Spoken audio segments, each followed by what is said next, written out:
Hi everyone, today I'm going to show you how to do a cluster stitch. Another way of thinking about a cluster stitch is just doing a treble 3 together, or in American terms a double treble 3 together, but all in the same stitch. Don't worry, I'll show you what I mean. So into the stitch that you want to do your cluster, yarn round,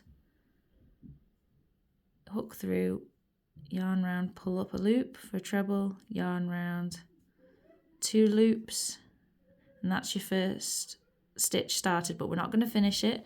We're then going to yarn round again into the stitch, yarn round, pull up a loop, yarn round, pull through the first 2, and repeat that one more time. Round, in, round, up, round through 2. You should then have 4 loops on your hook. You're going to yarn around and pull through all 4, and it's as simple as that. That is your cluster stitch. So I'll go again a little bit slower on the next one. What you're going to do is I'm going to do a chain and go into the next stitch just so it's a bit easier to see.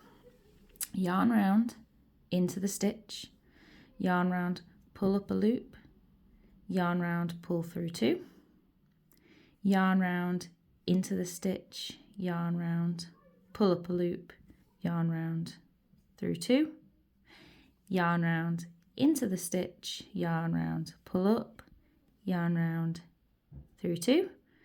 You've got 4 loops on your hook, yarn round, pull through all 4, and finish with a chain just to get to the next section. And same again. So what you're going to do, another way of thinking about it is yarn round into the stitch, pull up, yarn round, draw through 2, and you're going to do that 3 times total. So that was 1, 2, 3, 4 loops on the hook, yarn round, pull through 4, and there you have your treble stitches.